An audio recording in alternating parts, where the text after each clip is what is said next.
আমার বন্ধুগণ, রাসূল পাক সাল্লাল্লাহু আলাইহি ওয়াসাল্লামকে যখন আল্লাহ তাআলা রজব মাসের কোন একটা দিনে, কোন একটা রাতে, কোন একটা রজনীতে হারাম শরীফ থেকে মসজিদ আকসা পর্যন্ত নিয়ে গেলেন, ওই মসজিদ আকসায় গিয়া আদম আলাইহিস সালাম থেকে ঈসা রূহুল্লাহ পর্যন্ত যত নবী রাসূল দুনিয়াতে এসেছিলেন, ওখান থেকে অনেকগুলো নবী রাসূলকে নিয়ে আল্লাহ তাআলা রাসূল পাক সাল্লাল্লাহু আলাইহি ওয়াসাল্লামের ইমামতিতে নামাজ পড়ালেন। সুবহানাল্লাহ। তাহলে নবী রাসূলদের ইমামও আমাদের বিশ্বনবী, জোরে বলেন আল্লাহু আকবার। তার মানে আল্লাহ এখানে আমাদেরকে একটা শিক্ষা দিলেন। আল্লাহর নবী হলেন সরদারুল আম্বিয়া, আল্লাহর নবী হলেন সাইয়্যিদুল মুরসালিন। সমস্ত পয়গম্বর, সমস্ত নবী রাসূলের ইমাম হচ্ছে আমাদের বিশ্বনবী মুহাম্মদ মুস্তাফা আহমদ মুজতবা সরকারে দু আলম, জুড়ে বলেন আল্লাহু আকবার। সবার সেরা নবী, শ্রেষ্ঠ নবী। এমনকি আগের অনেক নবী রাসূল আমাদের রাসূলের উম্মত হওয়ার জন্য আকাঙ্ক্ষা করেছেন, জুড়ে বলেন আল্লাহু আকবার। আমরা সেই নবীর উম্মত, কিন্তু আমরা সেই নবীর উম্মত হয়েও রাসূল সাল্লাল্লাহু আলাইহি ওয়াসাল্লাম আমাদের জন্য যা এনেছেন তা আমরা গ্রহণ করতে রাজি না, জুড়ে বলেন না নাউজুবিল্লাহ। মা আতাকুমুর রাসূলু ফাখুযুহু ওয়া মা নাহাকুম আনহু ফান্তাহু। আল্লাহ তাআলা কোরআনুল কারীমে বলেন, আমার রাসূল তোমাদের জন্য যা নিয়ে এসেছে তা তোমরা গ্রহণ করো, আর যা থেকে তোমাদেরকে বারণ করেছে, নিষেধ করেছে, তা থেকে তোমরা বিরত থাকো। পারবো ইনশাআল্লাহ? আল্লাহ তৌফিক দান করুন বলি আমিন। আমি মেরাজের লম্বা ইতিহাস ঘটনা বলবো না, এখানে কি কি শিক্ষা আছে তা আমি বের করতে চাই। আল্লাহ নবী সাল্লাল্লাহু আলাইহি ওয়াসাল্লামকে আল্লাহ ওনার সান্নিধ্যে নিয়ে গেলেন, বন্ধুর সাথে সাক্ষাৎ হলো, কথোপকথন হলো, মুহাব্বতের আদান প্রদান হলো, ভাব বিনিময় হলো, এবং আমাদের প্রিয় মুহাম্মদ সাল্লাল্লাহু আলাইহি ওয়াসাল্লামকে আল্লাহ তাআলা বিভিন্ন জায়গা পরিভ্রমণ করালেন। আমাদের ঘরে যখন আমাদের কোনো বন্ধু কিংবা আত্মীয় স্বজন, খালাতো ভাই, ফুফাতো ভাই বোন, আত্মীয় স্বজন যখন বেড়াতে আসে, দর্শনীয় স্থানগুলোকে আমরা ভ্রমণ করিয়ে দেখিয়ে দিই। আমাদের কক্সবাজার যখন কোনো মানুষ বেড়াতে আসে, আমরা সাগর পাড়ে নিয়ে যাই, হিমচড়ি নিয়ে যাই, ইনানিতে নিয়ে যাই, বিভিন্ন জায়গা যেগুলো দেখার মতো সেখানে নিয়ে যাই। আল্লাহ তাআলা রাসূল পাক সাল্লাল্লাহু আলাইহি ওয়াসাল্লামকে জান্নাত দেখালেন, জাহান্নাম দেখালেন। জান্নাতের বিভিন্ন দৃশ্য আল্লাহর নবী দেখলেন, জাহান্নামের বিভিন্ন দৃশ্য আল্লাহর নবীকে আল্লাহ তাআলা দেখালেন। জান্নাত নিয়ে আমি অনেক আলোচনা আপনাদেরকে করেছি, আজকে জান্নাত নিয়ে আলোচনা করব না। এখান থেকে আমি শিক্ষা বের করতে চাই, জাহান্নামে আল্লাহর নবী কি দেখেছেন। হযরত জিবরিল আমিনকে বারবার প্রশ্ন করেছেন রাসূল পাক সাল্লাল্লাহু আলাইহি ওয়াসাল্লাম যে দৃশ্যগুলো দেখেছেন তা নিয়ে। আল্লাহর নবীকে জাহান্নামের ভিতরে আল্লাহ এমন একটা দৃশ্য, আল্লাহ তাআলা কোরআনুল কারীমে বলেন, সুম্মা লা ইয়ামুতু ফিহা ওয়া লা ইয়াহইয়া। সেখানে মরণের মরণ হয়ে যাবে, বাঁচার মতো মানুষ বাঁচবেও না, মরার মতো মরবেও না, শুধু আযাবগুলো ভোগ করতে থাকবে। তো আল্লাহর নবী জিজ্ঞাসা করেন, ও জিবরিল, জাহান্নামের ভিতরে তো আমি এই দৃশ্য দেখলাম, এরা কারা? ওই লোকগুলো কারা যারা আযাব প্রাপ্ত লোকগুলো? জিবরিল আমিন আল্লাহর নবীকে বলেন, হে রাসূল, ওরা হচ্ছে তারা যারা তাদের নামাজগুলো যথাযথভাবে সঠিক সময়ে আদায় করত না। ফজরের নামাজ জোহরে, জোহরের নামাজ আসরে, আসরের নামাজ মাগরিবে, অথবা এক সপ্তাহ নামাজ না পড়ে শুধু জুমাবারে গিয়েছে, আমাদের সমাজে এমন মানুষ আছে না নাই? তাহলে মেরাজের শিক্ষা কি দেখেন। আল্লাহর নবীকে আল্লাহ মেরাজে নিয়ে গেলেন, দেখালেন জাহান্নাম। জাহান্নামের এই দৃশ্য দেখে যখন জিবরিল আমিন থেকে জিজ্ঞাসা করেন, জিবরিল আমিন বলেন যারা তাদের নামাজগুলো যথা সময়ে আদায় করত না, একদম যারা নামাজ পড়ে না তাদের কথা নয়, যারা পড়ে তাদের কথা আসছে। যারা পড়ে না তাদের শাস্তি কি হতে পারে? আমার বন্ধুগণ, আল্লাহ সুবহানাহু ওয়া তাআলা রাসূল পাক সাল্লাল্লাহু আলাইহি ওয়াসাল্লাম কি এই যে নামাজ নিয়ে অনেক আলোচনা হয়, কিন্তু নামাজ হলো মেরাজের একটা শিক্ষা। আল্লাহর নবী যখন মেরাজ থেকে চলে আসছিলেন, আল্লাহ তাআলা রাসূল পাক সাল্লাল্লাহু আলাইহি ওয়াসাল্লামকে উম্মতদের জন্য হাদিয়া দিলেন। কি দিলেন? হাদিয়া। দুনিয়াতে বিভিন্ন বিষয়, শরীয়ত, মাসালা মাসাইল জিবরিল আমিনের মাধ্যমে কোরআনুল কারীমের আয়াত আল্লাহর নবী সাল্লাল্লাহু আলাইহি ওয়াসাল্লামের কাছে নাজিল হয়, কিন্তু নামাজের ব্যাপারে স্বয়ং আল্লাহ মেরাজে নিয়ে গিয়ে রাসূলকে হাদিয়া হিসাবে, তোহফা হিসাবে, কোন মাধ্যম ছাড়া, মাঝখানে জিবরাইল আমিন মাঝখানে মাধ্যম ছাড়া সরাসরি রাসূলকে দিয়েছেন। জোরে বলেন আল্লাহু আকবার। তার মানে আল্লাহর নবীকে মেহমান বানাইয়া আমাদের জন্য তোহফা পাঠালেন। সুবহানাল্লাহ বলেন।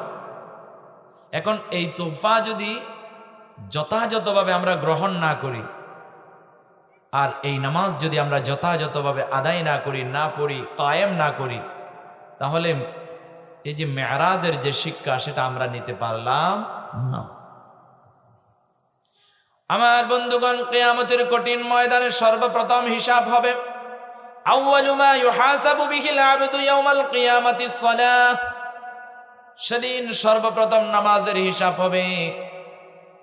যার নামাজের হিসাবটা ভালো থাকবে, পরবর্তী হিসাবগুলো আল্লাহ তাআলা সহজ করে দেবে। আল্লাহু আকবার। নামাজের 5টি পুরস্কার রয়েছে।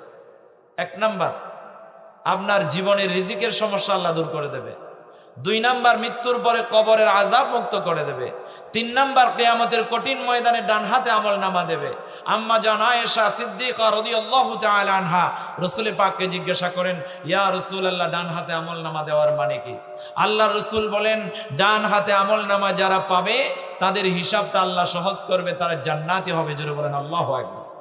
4 নাম্বার পুরস্কার হবে, কিয়ামতের ময়দান থেকে জান্নাতে যাওয়ার জন্য একটা রাস্তা আছে, ফুলসিরাত জাহান্নামের উপরে নির্মিত। সেটা হবে চুলের চাইতে চিকন, খুরের চাইতে ধারালো, 30,000 বছরের দূরত্ব। ওই রাস্তাটা নামাজিরা বিদ্যুতের গতিতে পার হইয়া যাবে। সুবহানাল্লাহ। আর 5 ওয়াক্ত নামাজ যারা আদায় করে তাদের 5 নাম্বার পুরস্কার হলো বেলা হিসাব, কোন হিসাব ছাড়া আল্লাহ তাদেরকে জান্নাত দিয়ে দেবে। আল্লাহু আকবার। আমার বন্ধুগণ, আমার আলোচনার বিষয় এটা নয়, তবে মেরাজের শিক্ষা হলো আপনাকে 5 ওয়াক্ত নামাজ বা জামাত বা ওয়াক্ত পড়তে হবে। পারবেন ইনশাআল্লাহ? আল্লাহ তৌফিক দান করুন, বলি আমিন। এখানে আরেকটা শিক্ষা আছে। এই নামাজগুলো যখন নিয়ে আল্লাহর নবী আসতেছিলেন, আসার সময় মুসা আলাইহিস সালামের সাথে সাক্ষাৎ হয়ে যায়। মুসা আলাইহিস সালাম বলেন, হে রাসূল, আপনি তো আল্লাহর সান্নিধ্যে গিয়েছেন, আল্লাহ আপনাকে মেরাজ করালেন, সাথে আল্লাহ তাআলা আপনাকে আপনার উম্মতের জন্য কি হাদিয়া দিলেন, তোহফা দিলেন? আল্লাহর নবী বলেন, ও মুসা ভাই, শোনো শোনো, আল্লাহ তাআলা আমার উম্মতের জন্য, আমাদের জন্য 50 ওয়াক্ত নামাজ দিলেন। জুড়ে বলেন আল্লাহু আকবার। মুসা আলাইহিস সালাম বলেন, আমার উম্মতদেরকেও আল্লাহ নামাজ দিয়েছিলেন, তবে নামাজ যথাযথ আদায় করতে পারে নাই। আমার মনে হয় আপনার উম্মতেরা 50 ওয়াক্ত নামাজ পড়তে পারবে না, তাদের কষ্ট হয়ে যাবে। যান আল্লাহর কাছে গিয়ে একটু আপনি কমায়া নিয়ে আসেন। এভাবে বেশ কয়েকবার আল্লাহর কাছে যায়, কমায়া নিয়ে আসে। মুসা আলাইহিস সালামের কাছে আসে, মুসা আলাইহিস সালাম আবার পাঠায়। এভাবে করতে করতে বেশ কয়েকবারের মধ্যে 5 ওয়াক্ত কমাতে কমাতে শেষমেশ 5 ওয়াক্ত নিয়ে চলে আসলেন। মুসা আলাইহিস সালাম বলেন, হে রাসূল, এই 5 ওয়াক্ত নামাজও আপনার উম্মতের জন্য অনেক কঠিন হয়ে যাবে, কেউ কেউ এই 5 ওয়াক্ত নামাজও পড়তে পারবে না। যে কথা সেই কাজ। এখন আমরা অনেকেই 5 ওয়াক্ত নামাজ এটাও পড়তে পারি না। আল্লাহর নবীকে আবার বলেন, আপনি আল্লাহর কাছে যান, কমায়া নিয়ে আসেন। আল্লাহর নবী বলেন, না না, আমি আর যাইতে পারবো না। 5 ওয়াক্ত কমাতে কমাতে 5 ওয়াক্তের মধ্যে নিয়ে আসলেন 50 ওয়াক্ত থেকে। আর এই 5 ওয়াক্ত যদি আল্লাহ আমাকে কমায়া দেয়, আর কোনো নামাজ থাকবে না। সুতরাং আমি আল্লাহর কাছে আর যাব না, এই 5 ওয়াক্ত নিয়ে আমি আমার উম্মতদের কাছে তোফা নিয়ে চলে যাব। আল্লাহ তাআলা ঘোষণা করে দিলেন, হে নবী, 50 ওয়াক্ত নামাজ আমার কুদরতি কলমে লিপিবদ্ধ হয়ে গেছে। এখান থেকে 1 ওয়াক্ত কমবে না। তবে হ্যাঁ, আমি কমিয়ে দিলাম, 5 ওয়াক্ত নামাজ যদি আপনার উম্মতেরা যথাযথভাবে আদায় করে বা সঠিকভাবে আদায় করে, তাহলে 5 ওয়াক্ত নামাজ আদায় করার ফজিলত, বরকত, লাভ হিসাবে আমি 50 ওয়াক্ত নামাজের সওয়াব দিয়ে দেব। জোরে বলেন আল্লাহু আকবার। আমরা পড়ি কিন্তু 5 ওয়াক্ত, আমাদেরকে আল্লাহ সওয়াব দেয় 50 ওয়াক্ত নামাজের। জোরে বলেন আল্লাহু আকবার। আর আমরা যখন নামাজে দাঁড়াই, আমাদের মেরাজ হয়ে যায়। আল্লাহু আকবার। আমাদের মেরাজ হলো নামাজে দাঁড়াবেন, সূরা ফাতিহা পড়বেন। কথা বলছেন কার সাথে? আসসালাতু মিরাজুল মুমিনিন।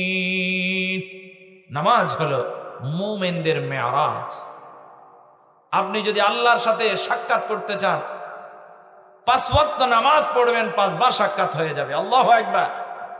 শুধু তাই নয়, আপনি তাহাজ্জুদের নামাজ পড়ছেন, আল্লাহর সাথে সাক্ষাৎ হচ্ছে। আপনি নফল নামাজ পড়ছেন, আল্লাহর সাথে সাক্ষাৎ করছেন। তাহলে মেরাজের শিক্ষা হলো নামাজ, মেরাজের শিক্ষা হলো বা ওয়াক্ত আমাদেরকে নামাজ পড়তে হবে। পারবেন ইনশাআল্লাহ? এরপরে আল্লাহর নবী জাহান্নামের ভিতরে আরেকটা দৃশ্য দেখলেন। কিছু মানুষ, জাহান্নামী মানুষ, হাতের নখগুলো পিতলের। কিসের? পিতলের। এই পিতলের নখ দিয়া তার চেহারা কামচিয়ে কামচিয়ে চিড়ে চিড়ে খায়, আর বুকের গোশতগুলো চিড়ে চিড়ে চিড়ে চিড়ে খায়। আল্লাহর নবী জিবরিলকে জিজ্ঞাসা করেন, ও জিবরিল, যে দৃশ্যটা দেখলাম ওই দৃশ্যটা কিসের? জিবরিল আমিন বলেন, ইয়া রাসূলুল্লাহ, ইয়া হাবিবাল্লাহ, ওই লোকগুলো হচ্ছে তারা যারা দুনিয়াতে 2 জন লোক চায়ের দোকানে বসে তৃতীয় ব্যক্তির গীবত করেছে। আছে না নাই? মসজিদ থেকে নামাজ পড়ার পরে কিছু মুসল্লি আছে, চায়ের দোকানে গিয়ে ইমামের বদনাম করে, চায়ের দোকানে গিয়ে মুয়াজ্জিনের বদনাম করে, প্রতিনিধির বদনাম করে, সামনে এসে সালাম দেয়, পিছনে গিয়া গীবত করে। আছে না নাই? আল্লাহ নবীকে বলেন, হে রাসূল, ওই সমস্ত গীবতকারী, শিকায়তকারী, পরনিন্দাকারী যারা, তারা জাহান্নামের ভিতরে এই শাস্তি তারা পাবে। জোরে বলেন না নাউজুবিল্লাহ। তাহলে মেরাজের শিক্ষা হলো আমাদের গীবত বন্ধ করতে হবে। পারবেন ইনশাআল্লাহ? আমরা মানুষের কল্যাণ হয় এমন কথা বলবো। আমার বন্ধুগণ, রাসূল পাক সাল্লাল্লাহু আলাইহি ওয়াসাল্লাম জাহান্নামের আরেকটি দৃশ্য দেখলেন। কিছু লোক জাহান্নামের ভিতরে একটা রক্তের নদীতে হাবুডুবু গায়ে সাঁতার কাটে। কিসের নদী? কথা বলেন না কেন? আপনারা এখানে আছেন না নাই? একটু কথা বলেন। কিসের নদী? রক্তের নদী। জাহান্নামের ভিতরে রক্তের নদীতে কিছু মানুষ হাবুডুবু গায় সাঁতার কাটতে থাকে। এই দৃশ্য দেখে সেখানে আরেকটা কঠিন দৃশ্য হলো, ওই সাঁতার কেটে কেটে লোকগুলো কিনারায় আসতে চায়, পাহাড়ের পাদদেশে আসতে চায়। কিন্তু আসতে পারে না। জাহান্নামীর আযাবের ফেরেশতারা বিশাল বিশাল পাথর খণ্ড নিয়ে তাদের মাথার দিকে ছুঁড়ে মারে, আবার ওই রক্তে নদীটির মাঝখানে গিয়া পড়ে। জুড়ে বলেন নাউজুবিল্লাহ। আল্লাহ নবী জিজ্ঞাসা করেন, ও জিবরিল, ওই মানুষগুলোর এমন করুণ পরিণতি কেন? কি হয়েছে? তাদের কি অপরাধ?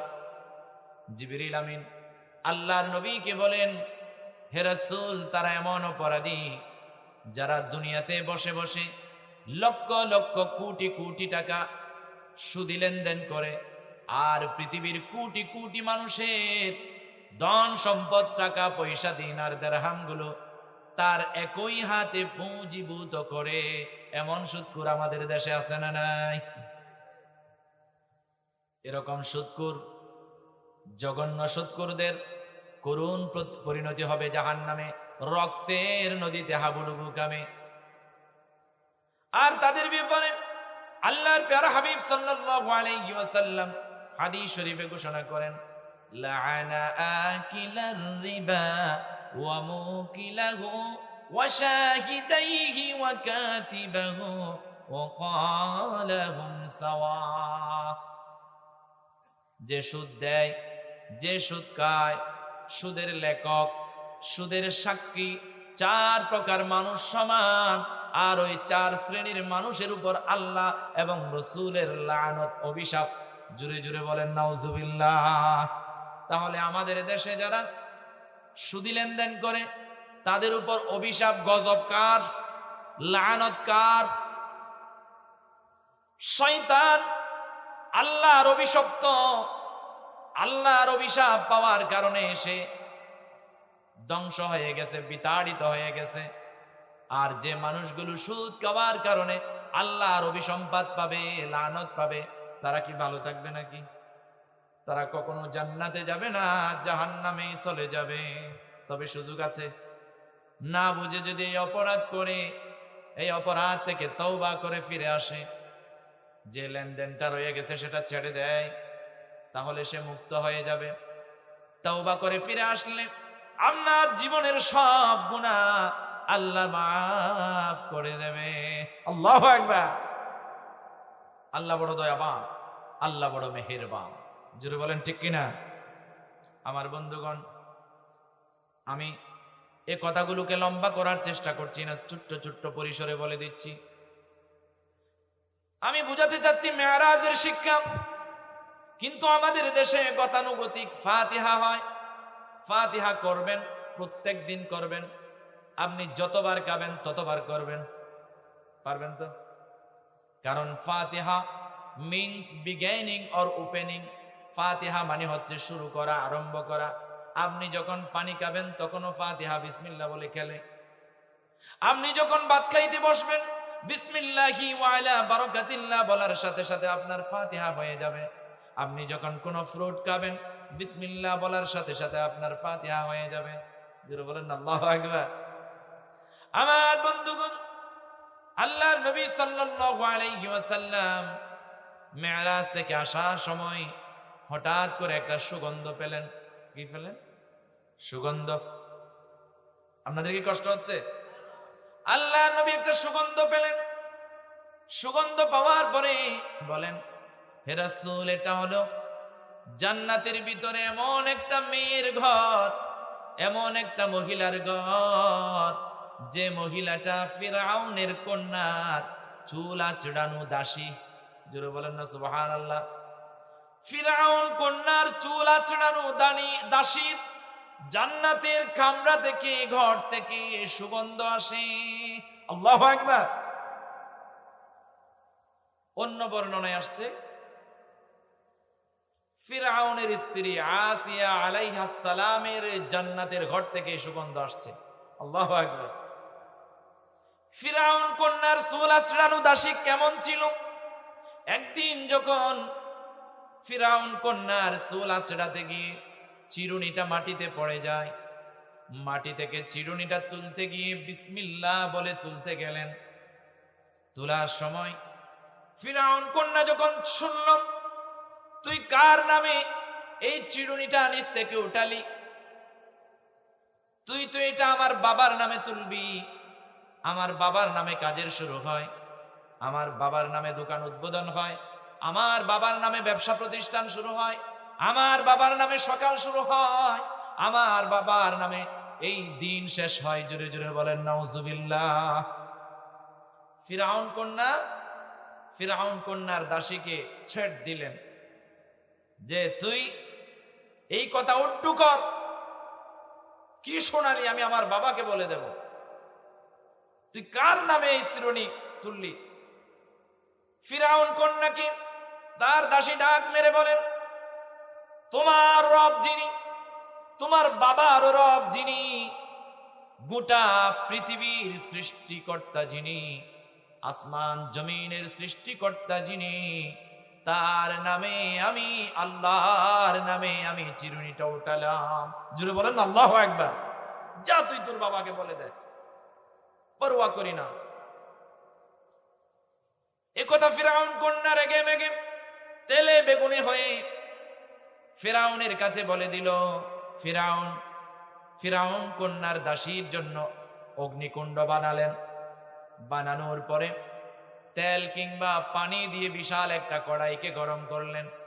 ফিরআউন কন্যার দাসীর কিছু সন্তান ছিল, এক একটা সন্তান দাও দাও করে জ্বলন্ত আগুনের কয়লার উপরে রাখা কড়াইয়ের উপরে পানি কিংবা তেলের উপরে ঢেলে দিলেন। জুড়ে বলেন নাউজুবিল্লাহ। এক একটা সন্তানকে শহীদ করে দিচ্ছেন। শেষমেশ ছোট্ট শিশু, ছোট্ট সন্তান, খলিজার দল, আমাদের প্রত্যেকের আদরের সন্তান, ছোট্ট সন্তানটার প্রতি বেশি মহাব্বত, বেশি ভালোবাসা, আন্তরিকতা থাকে কি থাকে না? আহারে মা তো, মায়ের কলিজাটা বড় নরম, মনে হচ্ছে যেন এখন ইমানটা চলে যাবে ওই সন্তানের ভালোবাসায়। মা কেমন ভালোবাসা সন্তানের প্রতি দেখেন।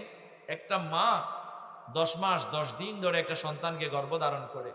আমাদের মায়েরা জন্ম দেওয়ার সময় কেমন ব্যথা পায়। মেডিকেল সায়েন্টিস্ট গবেষকরা বলেন একটা মানুষের 40টা হাড্ডি একসাথে করে বিশাল হাতুড়ি দিয়ে একসাথে ভেঙে একটা বাড়িতে চূর্ণ বিচূর্ণ করলে যে না আঘাত পাবে তার চাইতেও বেশি কষ্ট, তার চাইতেও বেশি আঘাত পেয়ে আমাকে আপনাকে আমার মায়েরা জন্ম দিয়েছে। জুড়ে বলেন আল্লাহু আকবার। ওই মায়ের ছোট্ট সন্তান কলিজার দল, হঠাৎ করে আল্লাহ সুবহানাহু ওয়া তাআলা কুদরতি মাধ্যমে তার মুখ দিয়ে কথা বলা শুরু করে দিলেন। আল্লাহু আকবার। এই পৃথিবীতে আদম আলাইহিস সালাম থেকে ঈসা রূহুল্লাহ পর্যন্ত 3টা শিশু সন্তান কথা বলে দিচ্ছিল, কুলের শিশু। একটা হলো ঈসা আলাইহিস সালাম, মরিয়ম তনয় ঈসা আলাইহিস সালাম, মায়ের কোলে কিংবা দুলনায় কথা বলেছিল। আরেকটা হলো হযরত ইউসুফ আলাইহিস সালাম কে জুলেখা যখন দোষী সাব্যস্ত করেছিল, ইউসুফ আলাইহিস সালাম কে দোষী সাব্যস্ত করার সময় ইউসুফ আলাইহিস সালাম যখন জুলাইখার বন্দিখানা থেকে দৌড় মেরেছিল, তখন একটা সন্তান, শিশু সন্তান, দুলনায় থাকা সন্তান দেখেছিল। জুলাইখা পেছন দিক থেকে ইউসুফ আলাইহিস সালামের পাঞ্জাবির একটা টুকরা হাতের মধ্যে ছিঁড়ে নিয়ে ফেলেছিল। ওই শিশু সন্তানকে যখন জিজ্ঞাসা করা হলো কে দোষী, লম্বা ঘটনা, ওই দিকে যাচ্ছি না, বুঝাবার জন্য বলছি। ওই সন্তানটি বলেছিল ইউসুফ আলাইহিস সালামের সামনে যদি ছেঁড়া থাকে তাহলে ইউসুফ আলাইহিস সালাম দোষী, আর যদি পেছনে ছেঁড়া থাকে তাহলে ইউসুফ আলাইহিস সালাম নির্দোষ। জোরে বলেন আল্লাহু আকবার। সেদিন ইউসুফ আলাইহিস সালামকে ওই শিশু সন্তান নির্দোষ প্রমাণ করেছিল। এটা শিশু সন্তানের বাহাদুরি নয়, এটার বাহাদুরি হলো আল্লাহর। জোরে বলেন আল্লাহু আকবার। এটা আল্লাহর কুদরতি পাওয়ার। আমার বন্ধুগণ, এরপরে আরেকটা শিশু সন্তান কথা বলেছিল, ফিরআউন কন্যার দাসীর সেই কুলের সন্তান। আল্লাহু আকবার। ওই সন্তানটি ফিরআউন কন্যার দাসীকে ডাক মেরে বলেন, মা আমি এই কড়াইয়ের ভিতরে জান্নাত দেখতে পাচ্ছি। কড়াইয়ের ভিতরে যেই না আমাদেরকে ফেলবে, আমাদের ভাইদেরকে ফেলে দিয়েছে, ফেলার সাথে সাথে তারা জান্নাতে চলে গেছে। তুমি ঈমানকে মজবুত করো। এই ফিরাউনের কাছে তুমি ঈমান বিক্রি করো না জীবনের জন্য, আমার জন্য। সুতরাং তুমি তোমার ঈমানের উপর অবিচল অটুট থাকো। ফিরাউন খুব কষ্টের মাধ্যমে তাদের দুজনকে লাঞ্ছনার সহিত উলঙ্গ করে ওই কড়াইয়ের মধ্যে ঢেলে দিলেন, শহীদ করে ফেলেছেন। জোরে বলেন না আল্লাহু আকবার। ওই ফিরআউন কন্যার দাসী তার ঈমানের উপর অটুট অবিচল থাকার কারণে, তার ঈমানকে মজবুত করে রাখার কারণে ওই ফিরআউন কন্যার দাসীর জান্নাতি ঘর থেকে সুগন্ধ আসে। জোরে বলেন না আল্লাহু আকবার। তাহলে আমাদের ঈমানটাকে যদি আমরা মজবুত করতে পারি, পাকাপোক্ত করতে পারি, তাহলে আমাদেরকেও আল্লাহ সুবহানাহু ওয়া তাআলা জান্নাতে এমন ঘর দেবে। জোরে বলেন ঠিক কিনা? আর বন্ধুগণ, মেরাজ হলো একটা বিস্ময়কর ঘটনা, আশ্চর্যজনক ঘটনা।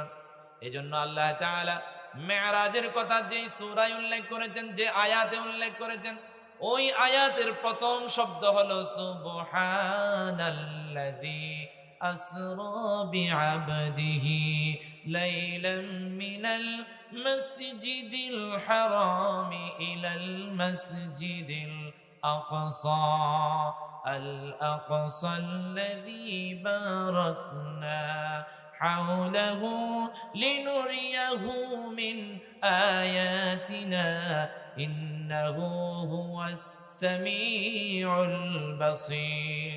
তাহলে প্রথম শব্দ কি? সুবহানা। আমরা যখন কোনো আশ্চর্য ঘটনা শুনি তখন কি বলি? সুবহানাল্লাহ। জোরে বলেন ঠিক কিনা? কোন একটা সুখবর শুনলে বলি আলহামদুলিল্লাহ, মাশাআল্লাহ। আশ্চর্যজনক ঘটনা শুনলে আমরা কি বলি? সুবহানাল্লাহ। এরকম অনেক আশ্চর্য ঘটনা রাসূল সাল্লাল্লাহু আলাইহি ওয়াসাল্লাম দুনিয়াতে আসার আগে হয়েছে, যেগুলো কোরআনুল কারীমে এসেছে। জোরে বলেন আল্লাহু আকবার। এই ধরনের কিছু মজার ঘটনা আপনাদেরকে বলি শিক্ষার জন্য। এক ইহুদি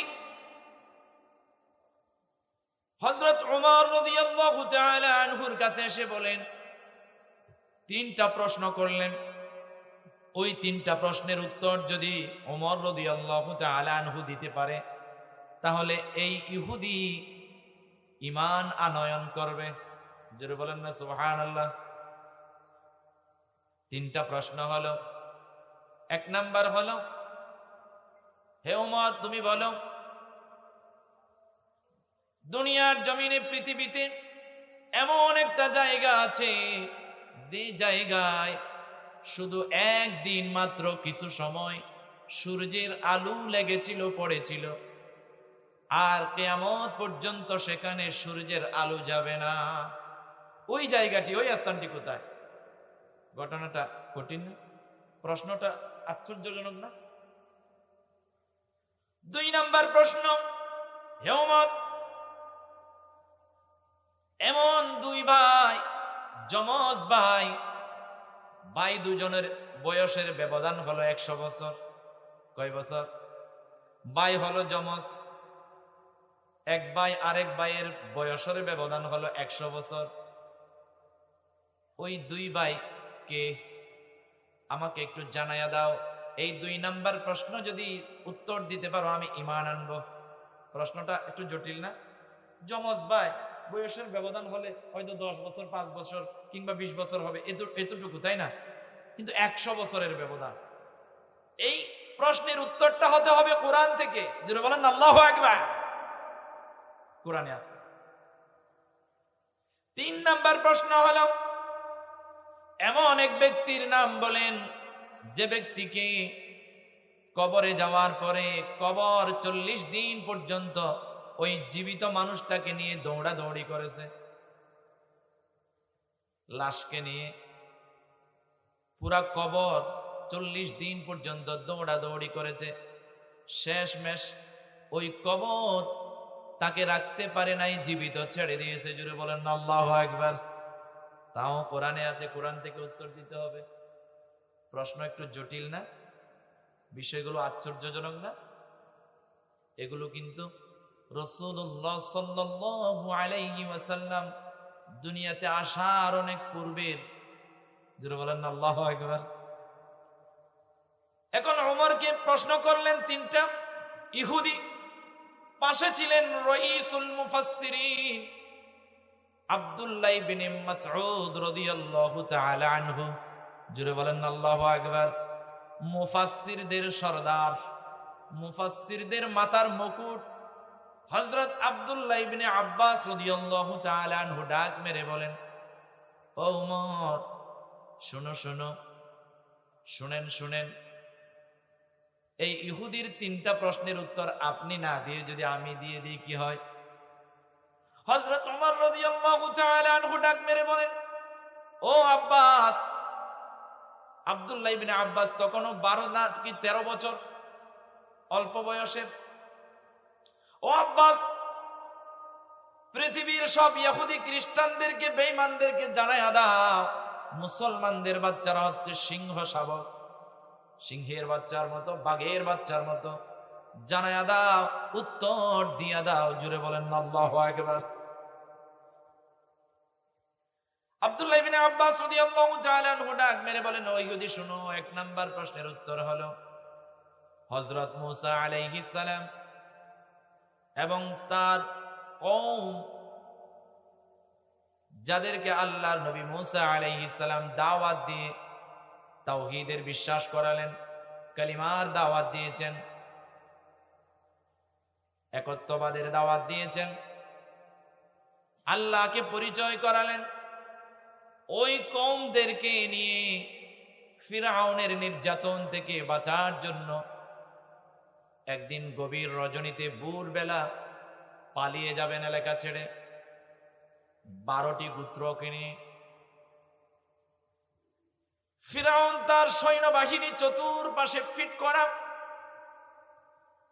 কোন দিকেই তারা বের হতে পারবে না।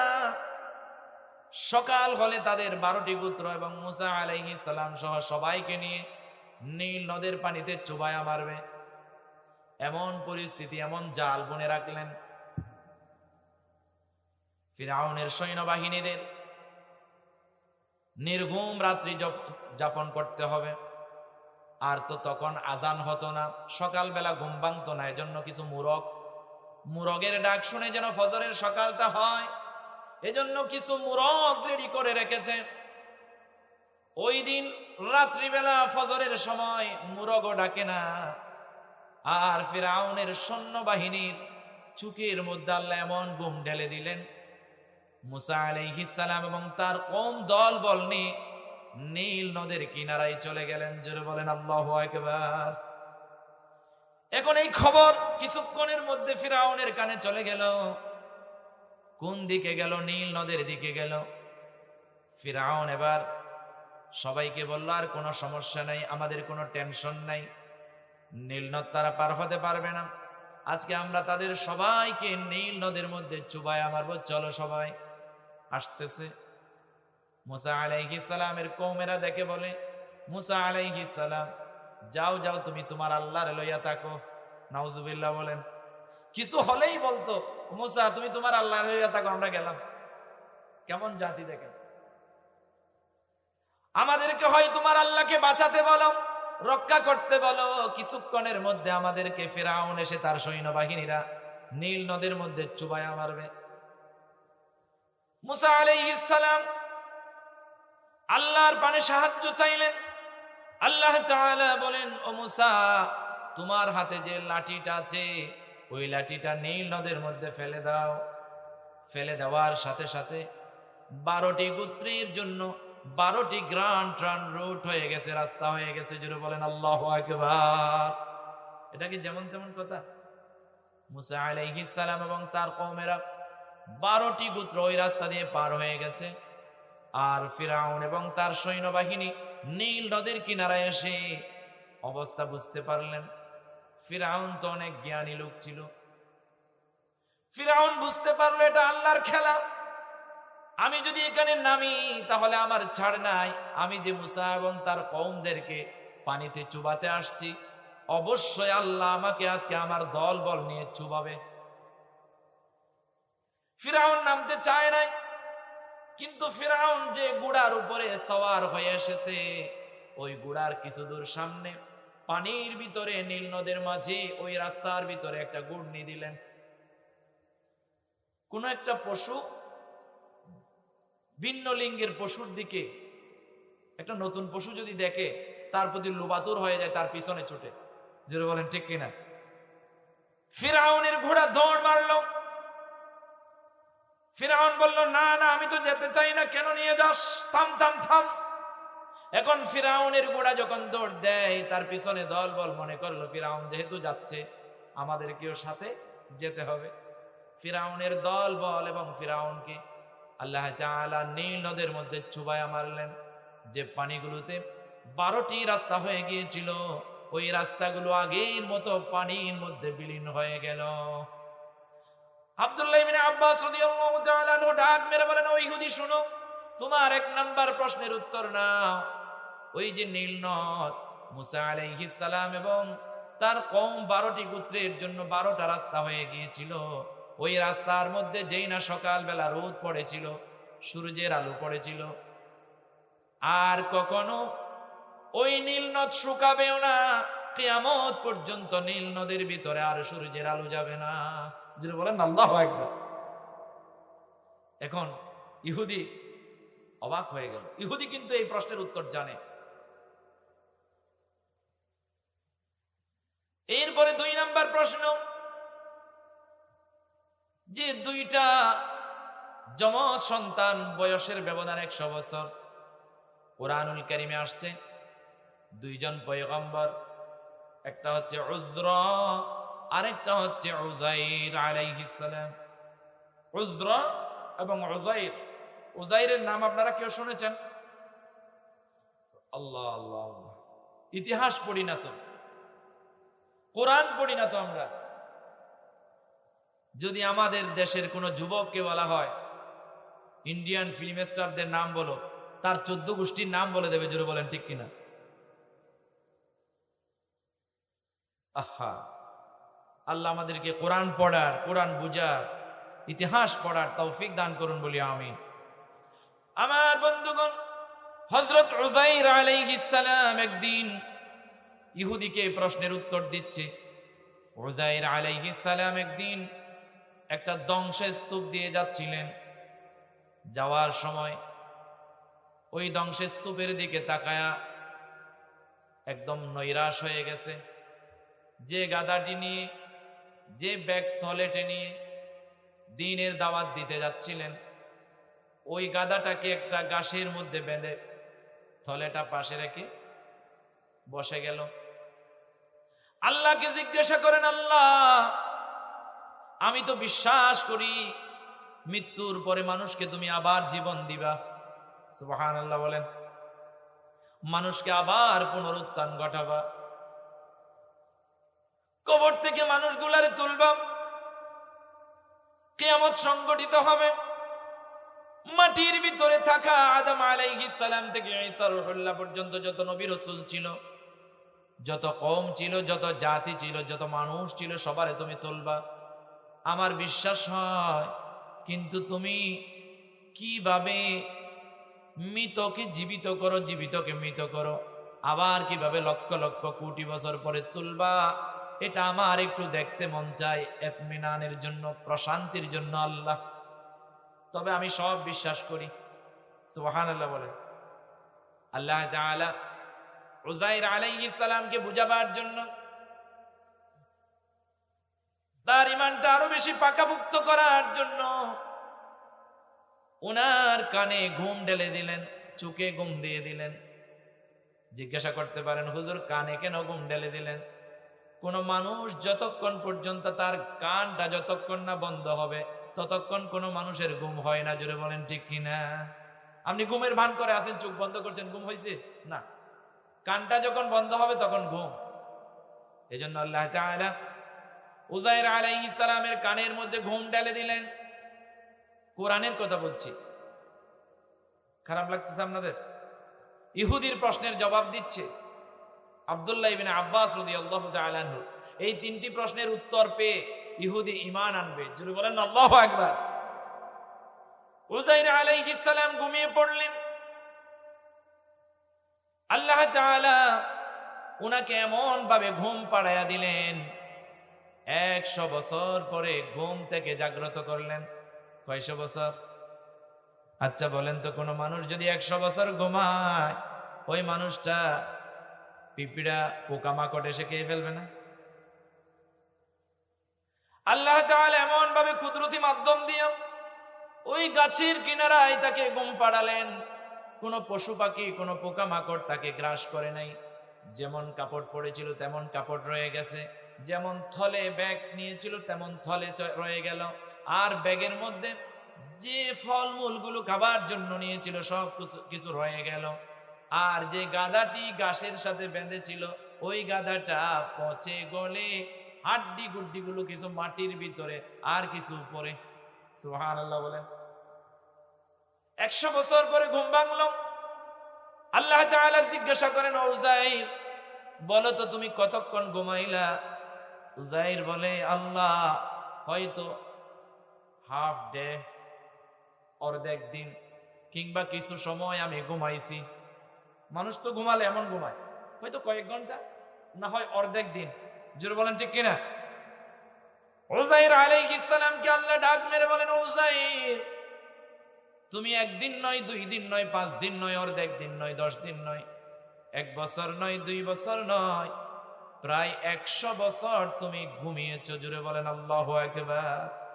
কি আশ্চর্য বিষয়, অবাক করার ঘটনা। এটার প্রমাণ স্বরূপ তুমি দেখো, তুমি যে গাধাটা এনেছিলা, গাধার দিকে তাকাও, দেখতে পায় গাধাটা পচে গলে মাটির সাথে মিশে গেছে, কিছু হাড্ডি দেখা যায়।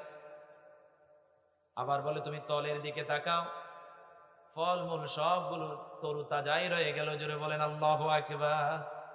আর বুঝতে বাকি রইল না, আল্লাহ সুবহানাহু ওয়া তাআলা দিনকে রাত বানাতে পারে, রাতকে দিন বানাতে পারে। জোরে বলেন ঠিক কিনা? আমার বন্ধুগণ, উযাইর আলাইহিস সালামের ঈমানকে আরো একটু পাকাপোক্ত করার জন্য আল্লাহ তাআলা বলেন, ও উযাইর, তুমি দেখো, তুমি ওই যে গাধাটা যেখানে বেঁধেছিল, ওই গাধার দিকে তাকাও। ওই গাধাটা কেমন ভাবে নিজে নিজে গাধা হয়ে যায়। হাড্ডি গুড্ডি গুলো এক একটার সাথে জোড়া লেগে যাচ্ছে। মাটি ভেদ করে যে হাড্ডিগুলো মাটির ভিতরে চলে গিয়েছিল, ওই হাড্ডিগুলো আবার উঠতে শুরু করেছে। অটোমেটিক্যালি চামড়া হয়ে যায়, গোশত হয়ে যায়, একটা গাধাতে রূপান্তরিত হয়ে যায়। জোরে বলেন আল্লাহু আকবার। উযাইর আলাইহিস সালাম আল্লাহর কুদরতি পায়ের মধ্যে সিজদা করলেন। উযাইর আলাইহিস সালামের ঈমানটা আরো বেশি পাকাপোক্ত হয়ে গেল। আমার বন্ধুগণ, ইহুদিকে ডাক মেরে বলেন, আব্দুল্লাহ ইবনে আব্বাস রাদিয়াল্লাহু আনহু ডাক মেরে বলেন, ও ইহুদি, 2 নাম্বার প্রশ্নের জবাব পাইছনি? বলে যে হ্যাঁ। এবার 3 নাম্বার প্রশ্নের জবাব শুনো। একজন মানুষ, তাকে তার কবর লাশ সহ 40 দিন পর্যন্ত ঘোরাঘুরি করে শেষমেশ জীবিত ফেরত দিল। ওই প্রশ্নের উত্তর নাও। আমাদের একজন পয়গম্বর ছিল, নবী ছিল, হযরত ইউনূস আলাইহিস সালাম। জোরে বলেন ঠিক কিনা? দোয়া ইউনূস আমরা পড়ি কি পড়ি না? একটু পড়েন, লা ইলাহা ইল্লা আনতা সুবহানাকা ইন্নী কুনতু মিনাজ জালিমিন। জোরে বলেন আল্লাহু আকবার। হযরত ইউনূস আলাইহিস সালামকে আল্লাহ তাআলা একটা কওমের উপরে প্রেরণ করেছিল, নবী হিসাবে পাঠিয়েছিল। কওমকে তাওহীদের দাওয়াত দেয়, ডানে বললে বামে যায়, বামে বললে ডানে চলে যায়। দাওয়াত দিতে দিতে অনেক দিন ধরে দাওয়াত দিলেন, কিন্তু তারা দাওয়াত গ্রহণ করে না। আল্লাহ সিদ্ধান্ত নিলেন, ওই জাতির উপরে আল্লাহ গজব দিয়া দেবে। হযরত ইউনূস আলাইহিস সালাম জানার পরে এই জাতিকে, ওই কওমকে ছেড়ে পালিয়ে যাচ্ছিলেন গন্তব্যহীন ভাবে সাগর পথে। পানির জাহাজে উঠে পড়লেন। পানির জাহাজ চলতেছে আর চলতেছে। কিছুক্ষণের মধ্যে সাগরের মধ্যে ওখানে তুফান শুরু হয়ে যায়, বড় বড় ঢেউ আসা শুরু করে। নাবিক বলে উঠল, আমাদের জাহাজে কোনো একজন মানুষ হয়তো তার পরিবার ছেড়ে এসেছে কিংবা তার কওমকে ছেড়ে এসেছে, বের করতে হবে। টর্চ দেওয়া শুরু করেছে। হযরত ইউনূস আলাইহিস সালাম বলেন, টর্চ দিতে হবে না। ও নাবিক ভাই, শোনো শোনো, আমি আমার কওমকে ফেলে চলে আসতেছিলাম, এই কারণে আমাকে ফেলে দাও। সাথে সাথে নাবিকরা ধরে ইউনূস আলাইহিস সালামকে সাগরের মধ্যে ফেলে দিলেন। সাগরের মধ্যে ফেলে দেওয়ার সাথে সাথে ইউনূস আলাইহিস সালামকে সাগরের বিশাল একটা মাছ এসে ইউনূস আলাইহিস সালামকে খেয়ে ফেলে, গ্রাস করে ফেলে। সুবহানাল্লাহ বলে। মাছের পেটের ভিতরে কুদরতি ভাবে আল্লাহ তাআলা মাছের পেটকে অ্যাকুরিয়াম বানিয়ে দিলেন। হুজুর, অ্যাকুরিয়াম কেমন? আমাদের ঘরে অ্যাকুরিয়াম আছে না, মানে গ্লাস ফিটিং, ভেতরে মাছ পানির মধ্যে। হযরত ইউনূস আলাইহিস সালামকে মাছের পেটের ভিতরে এমন ভাবে রাখলেন, ইউনূস আলাইহিস সালাম জীবিত, আর মাছের পেট থেকে সাগরের ভিতরে থাকা বিভিন্ন দৃশ্য দেখতেছেন। জোরে বলেন আল্লাহু আকবার। আরো জোরে বলেন আল্লাহু আকবার। হযরত ইউনূস আলাইহিস সালাম সেখানে সাগরের ভিতরের দৃশ্যগুলো দেখতেছে। সেখানে জিবরিল আমিন এসে গেলেন। জিবরিল আমিন আসার সাথে সাথে ইউনূস আলাইহিস সালাম জিজ্ঞাসা করেন, ও জিবরিল ভাই, তুমি কেমনে আসলা? বলে যে, যেই জায়গায় আল্লাহর নবী পয়গম্বর আসতে পারে সেখানে আমার তো আসার আর কোনো বাধা থাকে না। জোরে বলেন আল্লাহু আকবার। জিবরিল আমিনকে জিজ্ঞাসা করেন, ও জিবরিল, শুনো শুনো, আমাকে তো আল্লাহ কুদরতি মাধ্যম দিয়া মাছের পেটে জীবিত রাখলো আর সাগরের দৃশ্য দেখার মতো সুযোগ করে দিল।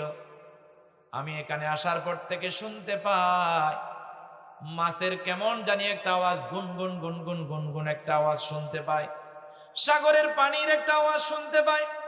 জিবরিল আমিন ডাক মেরে বলেন, যখন দেখবেন পাহাড়ের গাছপালা গুনগুন গুনগুন করে আওয়াজ করবে, পাতার নড়াচড়ার শব্দ, এগুলো গুনগুন গুনগুন কোনো শব্দ নয়, এগুলো আল্লাহর জিকির। জুড়ে বলেন আল্লাহ। জলজ প্রাণী আছে, গুনগুন গুনগুন করে যে আওয়াজটা আপনি শুনতে পাচ্ছেন, এটা হলো আল্লাহর জিকির।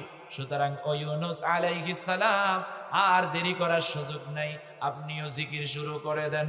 লা ইলাহা ইল্লা আনতা সুবহানাকা ইন্নী কুনতু মিনাজ জালিমিন। এই দোয়া, এই জিকির করতে করতে করতে প্রায় 40 দিন পরে হযরত ইউনূস আলাইহিস সালামকে একটা সাগরের কিনারায়, ধরেন কক্সবাজার সাগরের মতো আর সাগর পাড়ের মতো একটা সাগর পাড়ে হযরত ইউনূস আলাইহিস সালামকে নামিয়ে দিলেন। জোরে বলেন না সুবহানাল্লাহ। আর আল্লাহর নবী পয়গম্বর ইউনূস আলাইহিস সালামকে যে সময়ে নামিয়ে দিলেন সেই সময়টা হচ্ছে আসরের সময়। হযরত ইউনূস আলাইহিস সালাম শুকরিয়া করে আসরের ওয়াক্তে নামাজ পড়েছিলেন। ওই নামাজ আমাদের জন্য আসরের নামাজ। জোরে বলেন না আল্লাহু আকবার। হযরত আব্দুল্লাহ ইবনে আব্বাস রাদিয়াল্লাহু তাআলা আনহু ইহুদিকে বলেন, ও ইহুদি, শোনো শোনো, কয়টা প্রশ্নের উত্তর পেলা? বলে যে 3টা প্রশ্নের উত্তর পেয়ে গেলাম, সব কিন্তু কোরআনে আছে। জোরে বলেন আল্লাহু আকবার। ইহুদি ওমর রাদিয়াল্লাহু তাআলা আনহুকে এবং আব্দুল্লাহ ইবনে আব্বাস রাদিয়াল্লাহু তাআলা আনহুকে ডাক মেরে বলেন, ওমর ও আব্বাস, আব্দুল্লাহ ইবনে আব্বাস, 3টা প্রশ্নের উত্তর আমি পেয়ে গেলাম, আর দেরি করার সুযোগ নাই।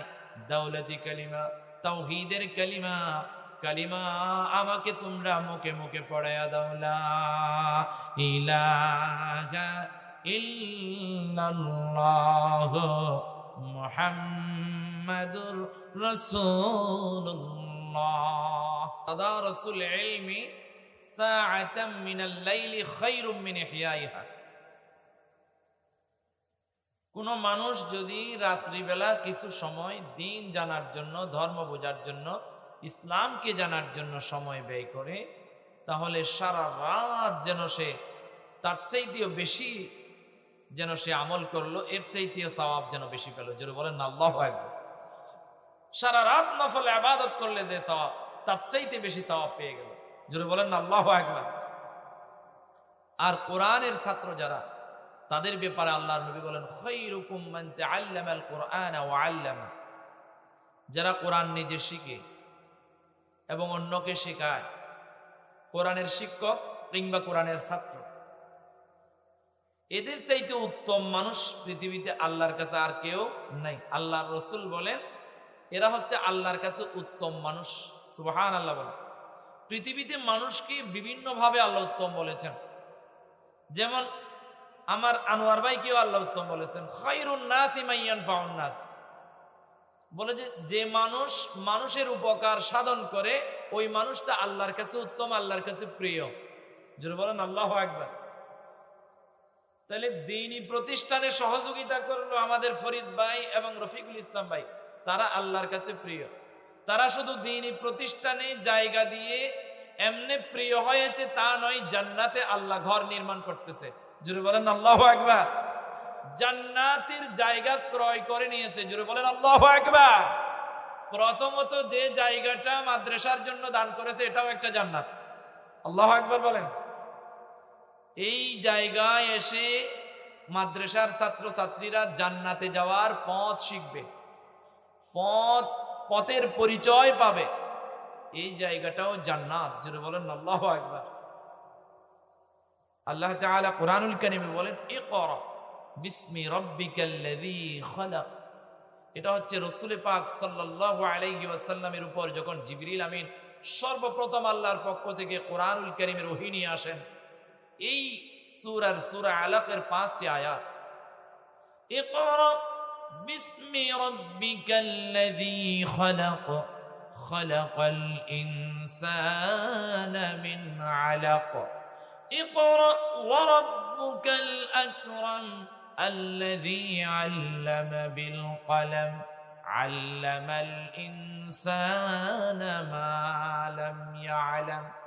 আল্লাহর নবীকে বলেন হে রাসূল আপনি পড়ুন, প্রভুর নামে শুরু করেন। বিসমি রাব্বিকাল্লাযী খালাক, যিনি আপনাকে সৃষ্টি করেছেন তার নামে শুরু করেন। তাহলে আমাদেরকে আল্লাহ সৃষ্টি করেছেন, সুন্দর একটা জমিনে, সুন্দর একটা পৃথিবীতে প্রতিনিধি বানালেন। যিনি আমাদেরকে এই দুনিয়াতে পাঠালেন তার নামে আমরা পড়া শুরু করতে চাই। জোরে বলেন ঠিক কিনা? তার নামে যদি পড়তে চান দ্বীনি প্রতিষ্ঠানে আসা লাগবে, তার নামে যদি পড়তে চান কোরআন পড়া লাগবে, তার নামে যদি পড়তে চান ইসলামিক শিক্ষা অর্জন করতে হবে, দ্বীনি ইলম দ্বীনি জ্ঞান অর্জন করতে হবে। পারবেন ইনশাআল্লাহ। আল্লাহ তৌফিক দান করুন বলি আমিন। আমাদের সন্তানগুলো আমরা কেউ টিকে থাকবো না, একদিন এই দুনিয়া ছেড়ে আমাদের সবাইকে চলে যেতে হবে।